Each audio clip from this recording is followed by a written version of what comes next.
안녕하세요. 김호준입니다. 문무일 검찰총장이 국정원 사건 등 적폐청산 수사의 중요 부분을 올해 안에 마무리하고 내년에는 민생 사건 수사에 집중하겠다고 밝혔죠. 그렇습니까? 적폐 수사가 어떻게 시작됐나요? 검찰이 알아서 시작한 건가요? 아니죠. 국정원 댓글 사건 수사를 국정원 댓글 사건을 수사했던 2013년에는 검찰이 없었습니까? 있었어요. 검찰 멀쩡히 있는데 국정원 수사하려다가 조선일보가 앞장서고 국정원이 뒤에 서서 검찰 수장에 목을 쳐버렸죠. 수사를 못하게. 적폐 수사가 가능해진 것은 지난 겨울 1,000만 명이 넘는 시민들이 촛불을 들고 거리로 나가 구체제를 마침내 끝을 냈기 때문입니다. 그렇게 국민들이 만들어준 기회가 바로 적폐 수사죠. 검찰총장이 아니라 그 누구도 시한을 정해서 임의로 끝낼 수 없는 겁니다. 서울중앙지검 검사들 몸이 피곤하면 총장님을 사우나를 끌어주시고 정신적으로 필요하다면 시민들이 응원을 하겠습니다. 서울중앙지검의 적폐 수사 일선 검사님들 난생 처음 응원 꽃다발 좀 받아보시겠습니까? 네. 힘들 내시고 시작했으면 끝을 봅시다. 김호준의 응원이었습니다.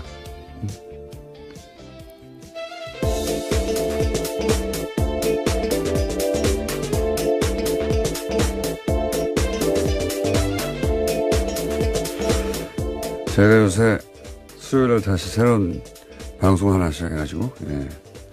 목요일 아침은 다시 혀가 꼬이기 시작했어요. 평상시에도 꼬이는데. 자, 예, 김은지입니다. 제가 소개해드리려고 했는데. 네. 잊어버릴 줄 알고. 네, 혹시 그러신 줄 알고요. 그럴 가능성이 매우 높은 목요일 아침이었는데. 네. 눈치 빠르시게. 김은지 기자, 예. 첫 번째 뉴스는 뭡니까? 네, 어제 적폐청산 수사를 올해 안에 끝내겠다라는 문무일 검찰총장의 발언 전해드린 바가 있는데요. 이에 대해서 청와대가 부정적 입장을 내었습니다. 청와대 핵심 관계자에 따르면 물리적으로 연내 수사 종료는 가능하지 않다라는 건데요. 여러 가지 흐름상 피의자 소환도 이루어지지 않은 채 마무리할 수 없다라는 겁니다. 그러면서 이 관계자는 검찰 수사에 속도를 내겠다는 뜻으로 문무일 총장의 발언을 받아들이겠다라고 밝히고 있는데요. 문 총장 발언을 빌미로 일각에서 쏟아내는 적폐청산 조기 종료 요구에 대해서 선을 그은 겁니다. 보수 매체는 뭐 신났어요, 이제. 역시, 봐라, 필요하지 않느냐. 근데 청와대에서 여기서 이제, 연내 종료 불가능하다고, 청와대 입장을 냈는데, 이제 두 가지를 알 수 있죠.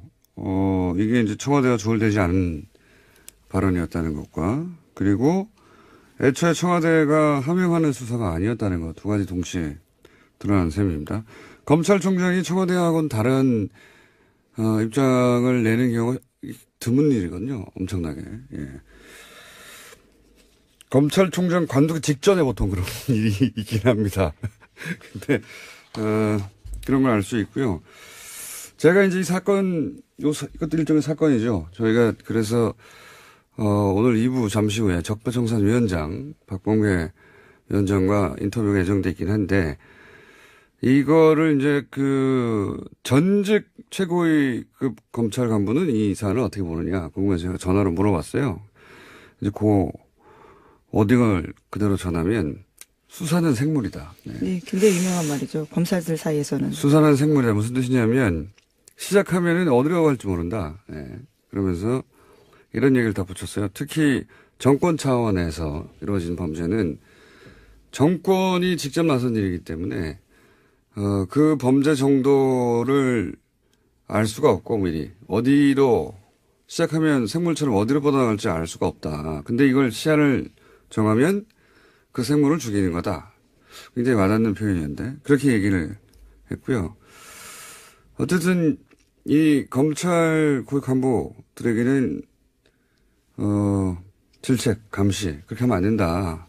표현하지만, 수사는 결국 일선 검사들이 하는 거거든요. 저는 이제 문무일 총장 발언 가지고 이제 여러 가지 논란이 있는 걸 보고서 일선 검사들이 맥이 빠지겠다. 네, 이런 생각이 들었어요. 그 특검 할 때, 왜 특검 사무실 앞에 전국에서 시민들이 이제 꽃다발 보내줘서 그 앞에. 예, 그랬죠. 가득 차 있었잖아요. 그게 굉장히 큰 응원이 됐다고 해요. 그래서 뭐 검찰총장에 대해서는 뭐 이런 견제와 감시가 필요하겠지만 일선 검사들에겐 바카스를 보내줄 때가 아닌가. 꽃다발이나. 그래서 저는 이제 오늘 방송 끝나고 꽃다발 하나 보여줄까. 예. 검찰들이 저를 좋아할 일은 없는데요. 하도 욕을 많이 하고. 꽃다발은 좋아할 수도 있죠. 예. 이름을 안 붙여볼 하는 생각도 있습니다. 응원이 필요할 때다. 오히려. 예. 그런 생각을 했고요. 자, 다음 뉴스는 뭡니까? 네, 관련된 적폐 의혹들이 계속 나오고 있는데요. 이번에는 2014년 검찰이 서울시 공무원 간첩 조작 사건, 그러니까 유성 사건이라고 불리는데요. 이 사건을 수사할 당시에도 국정원이 수사를 방해했다는 주장이 나왔습니다. 검찰은 압수수색에 대비해서 가짜 사무실을 만들고 허위 서류를 제출했다라는 의혹이 나오고 있는 건데요. 민변이 오늘 해당 제보 내용을 공개하고 진상규명을 촉구할 기자회견을 열 예정입니다. 요 사안은 오늘은 시간이 저희가 없어가지고 내일 인터뷰를 미리 잡아놨는데요. 예. 제가 편지 봉투를 봤습니다. 네, 저는 편지 내용도 봤습니다. 저보다 많이 오셨군요. 네, 5장인데요. 총 굉장히 자세합니다. 그러니까요. 이거는 내막을 아는 사람의 제보가 확실하고요. 예. 그리고 이제 이게 인터넷이나 또는 기타 흔적이 없는 방식이 아니라 그 편지를 보냈어요. 봉투에 넣어가지고 편지를 보냈는데 그 박근혜 국정원에서 가짜 간첩을 만들 때 얼마나 대범했는지, 예. 절대 들킬 리가 없다고, 얼마나 자신했는지를 알 수 있는 상징적인 사건이 유성 사건입니다. 네. 서울시 공무원, 인데, 대놓고 가짜를 만든 것도 대놓고 절대 들킬 리 없다. 증거도 조작하고 외교적 예. 문제가 되기도 했었습니다. 당시에. 가짜 간첩 사건이 이렇게 실시간으로 밝혀진 건 우리나라 헌정사회 최초예요. 예. 그 이후에 몇십 년 후에 명예가 회복된 적은 있는데 실시간으로 밝혀진 건 최초예요. 근데 저는 이 가짜 사무실 이 놀랍지 않은 게 이 생자로 간첩을 가짜로 만드는데 뭐 사무실 정도야 뭐 아무것도 아니죠. 예. 근데 이게 유성 사건 때도 있었다. 가짜 사무실 만든 게 영화처럼 세트 만들어서 여기 압수수색 하라고. 하여튼 증거 조작과 증거 인멸의 대마왕이에요. 이쪽은. 예. 그래서 국정원 관련 사건은 저는 모조리 다 구속수해야 된다고 보는데. 예. 네. 예. 해당 제보자 같은 경우에는 정치호 변호사, 그러니까 최근에 자살한 국정원 변호사 있잖아요. 예. 그 사건을 보고 자기가 용기를 냈다라고 이야기를 하는데요. 거꾸로 또 그 제보는 그래서 이렇게 추적이 어려운 예. 전통적인 방식 편지를 보내야 되겠구나. 용기를 냈다기보다는 저는 화가 났다. 아이 그렇죠. 예. 밤잠을 뒤척였다 이런 식의 표현들이 있는데요. 국정원이 제대로 개혁돼야 된다라는 것들 때문에 이런 편지를 쓰게 됐다라는 겁니다. 국정원 내부자라고 볼 수밖에 없는 것이 너무 내용도 자세하고, 예. 국정원 내부에 누가 이 전략을 총괄 기획했는지도 특정돼 있고, 굉장히 자세한 내용입니다. 네. 의외의 곳에서 터졌어요, 또. 예. 자, 그런 사건이 하나 있습니다. 오늘 민변이 기자회견을 한다고 하고 내일 인터뷰가 저희는 예정돼 있습니다. 자, 다음 순요. 네, 어제 장시호 씨가 1심 선고가 있었습니다. 검찰의 구형보다 센 징역 2년 6개월이 나왔는데요. 곧바로 법정 구속됐습니다. 당초 특검은 장 씨에 대해서는 징역 1년 6개월을 구형한 바가 있는데요. 그보다 더 높게 나온 겁니다. 장 씨가 수사와 재판에 협조한 점은 있긴 하지만 이 사안으로 실질적으로 가장 크게 이익을 본 사람이 장시호 씨라면서 재판부가 이렇게 판단했다라고 밝혔습니다. 검찰은 굉장히 당황했을 겁니다. 왜냐면은 특검대 장시호 씨로 인해서 밝혀진 게 적지 않단 말이죠. 근데 우리나라에서 법적으로 풀리박인이 없잖아요. 영향거래가. 그러니까 죄를 인정하고 협조하면 형을 낮춰주거나 아예 풀어주는 제도가 우리나라에 없단 말이죠. 그래서 아마 이제 혐의 중에서도 이게 공갈죄인데 강요죄로, 왜냐하면 강요죄가 형량이 낮아요. 강요죄로 잡고 그리고 그중에서도 양형을 낮게 잡아주는 것으로 검찰은 그런 노력을 한 거죠. 네, 구형을 낮게 한 바가 있습니다. 네. 왜냐면은 이 정권 차원의 범죄일 때는 특히나 그 종범들이나 협조자들이 자백을 하거나 하지 않으면 밝혀내기 어려운 게 굉장히 많습니다. 장시호가 밝혔던 여러 가지 사안들은 사실은 장시호가 받거나 직접 확인해 주지 않으면, 절대 밝혀낼 수 없는 부분이 많았거든요. 네, 제2의 태블릿 PC를 낸다던가 구체적으로 어떤 데 무엇이 있는지를 제보한 바가 있습니다. 그렇죠. 예. 그래서 검찰은 이제, 장시호에게 암암리에,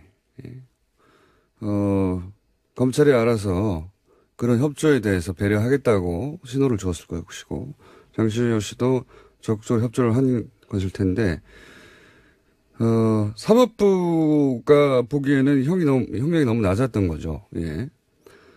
그래서 그 양형 기준으로 따지자면 너무 낮아서 2년 6개월을 그러니까 검찰이 구형한 것보다 1년 높게 이거는 그렇게 흔하지 않은 케이스거든요. 네, 이례적인 일이죠. 예. 지금 이 적폐 관련해 가지고는 최초의 사례고 그러니까 검찰이 뭐 두 가지로 해석할 수 있어요. 검찰이 그만큼 낮게 구형을 했다라고 볼 수도 있고 그래서 사법부가 보기에는 이게 너무 낮은 거 아닌가 생각할 수도 있고 또 한 가지는 사법부가 의도하지는 않았다고 저는 생각합니다. 이 판결에서. 그런데 결과적으로는 어떤 메시지를 주냐면 검찰 수사 협조에도 별 소용이 없네 이런 메시지를 결과적으로 주게 되는 그런 메시지 효과가 있죠. 예. 예를 들어 삼성 수사 관련해서 검찰에 협조해도 이럴 게 하나도 없다 하는 그런 메시지 효과가 분명히 있습니다. 결과적으로. 이 사안은 저희가,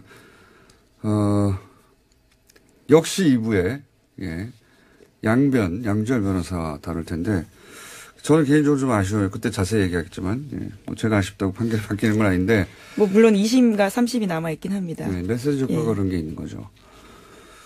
검찰과 장시호 씨는 당황했겠죠, 크게.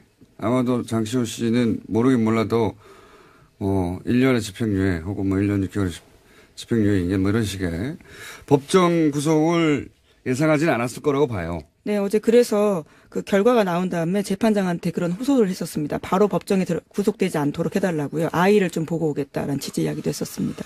전혀 예상을 못한 모습이었던 거죠. 그렇죠. 왜냐하면 본인은 충분히 협조했고 검찰도 그렇게 얘기했을 테고 물론 뭐 판사, 검사 사이에 그런 갈등이 있어요. 예. 그런 양형 조절을 검사가 수사할 때 해주겠다고 피의자한테 얘기하면서 뭔가 얻어내고 사법부는 아니 제도에도 없는 걸 검찰이 마치 있는 것처럼 판결은 사법부 영역이잖아요. 거기에 영향을 주려는 검사의 그런 태도를 싫어하고 그런 오랜 갈등이 있긴 한데 그 얘기는 제가 양면과 하기로 하고요.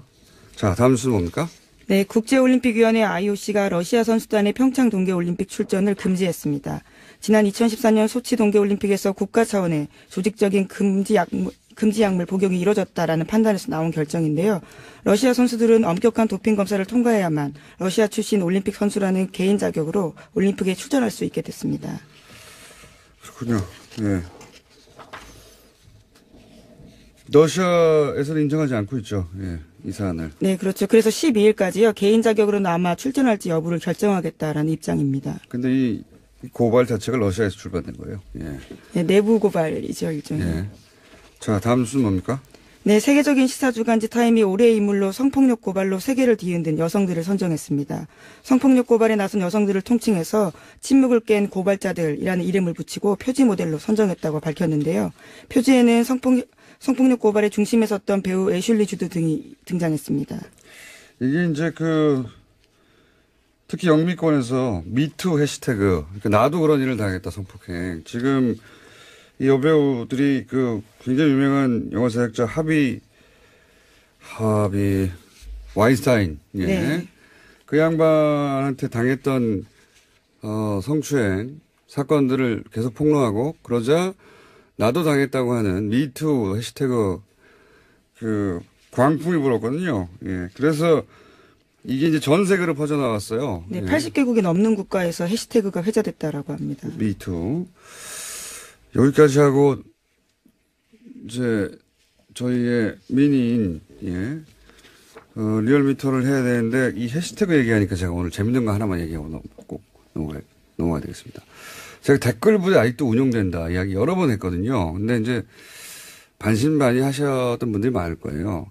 제가 오늘은 좀 더 구체적인 증거에 해당되는 정황을 거의 증거라고 봅니다. 말씀드리면 지금 네이버에 가서 오픈, 영어로 오픈, 영어로 쓰지 말고 근데 한글로 오픈 열기 네 글자를 검색어에 딱 쳐보세요.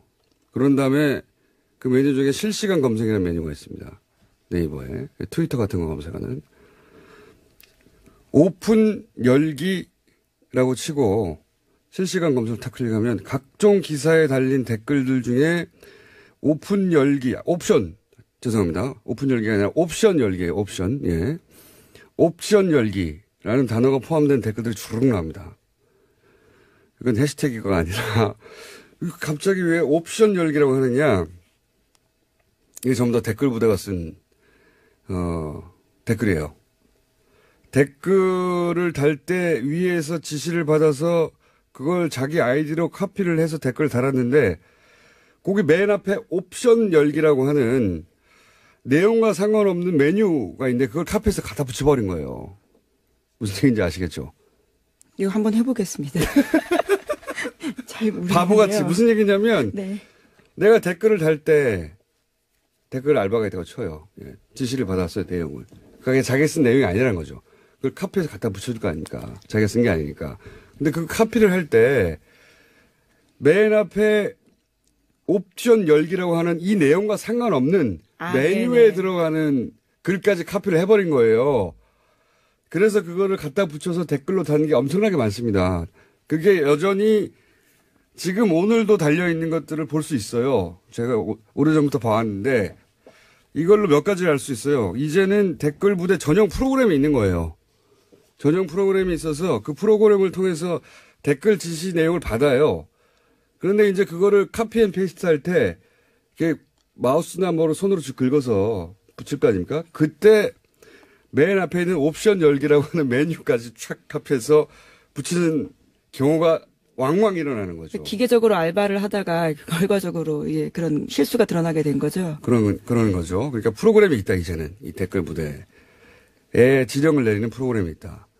그리고 그걸 카피할 때 옵션 열기라는 부분은 삭제하고 카피해야 될 거 아닙니까? 그래 깜짝같죠. 그런데 컴퓨터에 그만큼 익숙하지 않아서 고연령대 노년층일 가능성이 높은 거죠. 그것까지 카피해버린 거예요. 재밌죠? 예. 그리고 이 댓글 프로그램을 통해서 댓글 지시가 내려가고, 그거를 댓글 다는 부대가 아직도 있는데, 그 댓글을 특정 기사에만 달 거 아닙니까? 그 기사들 어디에 달았나를 보면, 논리는 굉장히, 논리 개발자가 따로 있는 게 확실해요. 예. 고급한 정보들도 가끔 있고요, 보면. 당연히 이제 문재인 대통령 공격한다든가, 여당을 공격한다든가, 조국 교수도, 타겟이 자주 됩니다. 최근 같은 경우에는 이제 낚싯배 사고를 났는데, 세월호하고 비교해서 공격해요. 세월호 그렇게 뭐라고 하더니, 니들은 뭐 다르냐. 그리고 이제, 김국종 교수. 이국종 교수. 죄송합니다. 이국종 교수를 높이면서 김종대 의원을 공격하고, 여기에 저도 가끔 포함돼요. 저는 김종대 의원을 옹호한 적이 없는데, 어쨌든. 그리고 조국 민정수석도 자주 등장하고요. 지금 당장 해보시면, 왜냐면 제가 이제 방송에서 이 말을 했기 때문에 이제 지워버릴 거예요. 근데 지금 당장 해보시면 실시간으로 주르륵 나옵니다. 댓글 알바 있다. 댓글 무대 있고요. 이거 누가 시키고 누구 돈으로 하는 건지, 주요한 적폐 수사 끝나면 이거 수사 들어가야 된다고 봅니다. 여전히 돌아가고 있어요. 댓글 알바들. 오늘 여기까지 해야 되겠습니다. 네, 수상 소식도 하나 전해드리려고 했는데요. 수상 소식이요? 네, 민주언론시민연합에서 민주시민언론상 본상 수상자로 김어준 공장장이 선정됐다고 합니다. 예, 아주 짧게 말씀드리겠습니다. 네, 중요한 뉴스네요. 예. 축하드립니다. 언론상을 제가 수상하게 됐다. 자, 시사인의 김은지였습니다. 감사합니다. 네, 어디로 갈지 모른다. 네. 그러면서 이런 얘기를 다 붙였어요. 특히 정권 차원에서 이루어진 범죄는 정권이 직접 나선 일이기 때문에 그 범죄 정도를 알 수가 없고 미리 어디로 시작하면 생물처럼 어디로 뻗어나갈지 알 수가 없다. 근데 이걸 시야를 정하면 그 생물을 죽이는 거다. 굉장히 와닿는 표현이었는데 그렇게 얘기를 했고요. 어쨌든 이 검찰 고위 간부들에게는 질책, 감시 그렇게 하면 안 된다 필요하지만 수사는 결국 일선 검사들이 하는 거거든요. 저는 이제 문무일 총장 발언 가지고 이제 여러 가지 논란이 있는 걸 보고서 일선 검사들이 맥이 빠지겠다 이런 생각이 들었어요. 그 특검 할 때 왜 특검 사무실 앞에 전국에서 시민들이 이제 꽃다발 보내줘서 그 앞에 예, 그랬죠. 가득 차 있었잖아요. 그게 입니다. 제가 소개해드리려고 했는데 네. 잊어버릴 줄 알고 네, 혹시 그러신 줄 알고요. 그럴 가능성이 매우 높은 목요일 아침이었는데 네.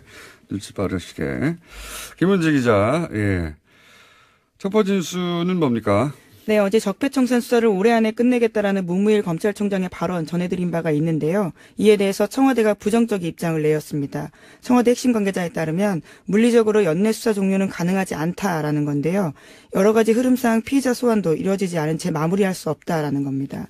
그러면서 이 관계자는 검찰 수사에 속도를 내겠다는 뜻으로 문무일 총장의 발언을 받아들이겠다라고 밝히고 있는데요. 문 총장 발언을 빌미로 일각에서 쏟아내는 적폐청산 조기 종료 요구에 대해서 선을 그은 겁니다. 보수 매체는 뭐 신났어요. 이제 역시 봐라 필요하지 않느냐. 근데 청와대에서 여기서 이제 연내 종료 불가능하다고 청와대 입장을 냈는데 검찰총장이 아니라 그 누구도 시한을 정해서 임의로 끝낼 수 없는 겁니다. 서울중앙지검 검사들 몸이 피곤하면 총장님을 사우나를 끌어주시고 정신적으로 필요하다면 시민들이 응원을 하겠습니다. 서울중앙지검의 적폐 수사 일선 검사님들 난생 처음 응원 꽃다발 좀 받아보시겠습니까? 네. 힘들 내시고 시작했으면 끝을 봅시다. 김호준의 응원이었습니다.